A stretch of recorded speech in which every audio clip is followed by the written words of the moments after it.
National Herald বিষয় সন্দৰ্ভত এইবাৰ প্ৰিয়ংকা গান্ধী সৰব হৈ পৰিছে। সাংসদ প্ৰিয়ংকা গান্ধীয়ে এই বিষয়টো সন্দৰ্ভত বৰ্তমানৰ এনডিএ চৰকাৰে আক্ৰমণাত্মক নীতি গ্ৰহণ কৰিছে বুলি সমালোচনা কৰিছে প্ৰধানমন্ত্ৰী নৰেন্দ্ৰ মোদী নেতৃত্বাধীন এনডিএ চৰকাৰক।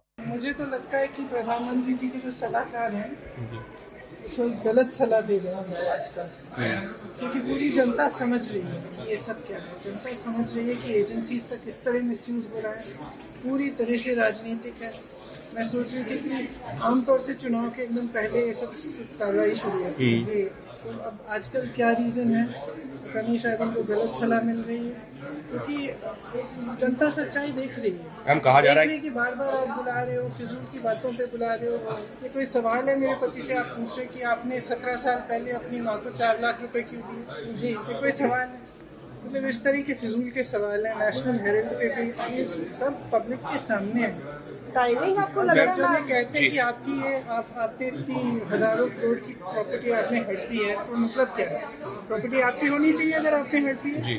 2000 करोड़ तो अगर उस प्रॉपर्टी को आप ना बेच सकते हैं, न रेंट कर सकते हैं, आप मर जाएंगे तो ना आप जायदाद में दे सकते हैं, तो जब उस पर कोई ओनरशिप है ही नहीं तो उसके हड़पने का क्या सवाल है? लेकिन मैम कहा जा रहा है सब मतलब एकदम पूरी तरह से ये झूठे इल्जाम है और ये सारा सिर्फ राजनीतिक उस पर किया जा रहा है। और एजेंसीज में भी मैं बैठी थी दो घंटों के लिए, बिल्कुल आप तो वहाँ पर थे ईडी में जी, जो भी वेटिंग रूम में था, मैं पूछ रही थी भी आप किस लिए आए हैं, आपको किस लिए बुलाया, और एक के बाद एक यही आंसर है, या तो एक्सटॉर्शन के लिए बुलाया या पॉलिटिकल केस है।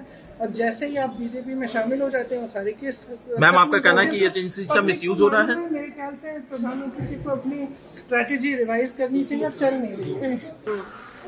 समन किया जाता है, वो बैठते हैं। मैं भी गई थी माँ के साथ, मैंने देखा कितने घंटों के लिए आप एक 77 साल की महिला को ऐसे बिठाएंगे जिन्होंने अपना जीवन दिया इस देश के लिए, जो हमेशा सिर्फ देश की भलाई के लिए उन्होंने सेवा की है। तो आप इस तरह से का बर्ताव करेंगे तो ठीक, लेकिन हम तो पूरी तरह से कोऑपरेट कर रहे हैं, चाहे मेरे पति हों, चाहे राहुल जी हों, चाहे सोनिया जी हों। मैम आपको लगता है कि एजेंसीज पर प्रेशर है? मैं तो इंतजार कर रही हूँ, मुझे भी बुलाएं, मुझे भी निमंत्रण दें।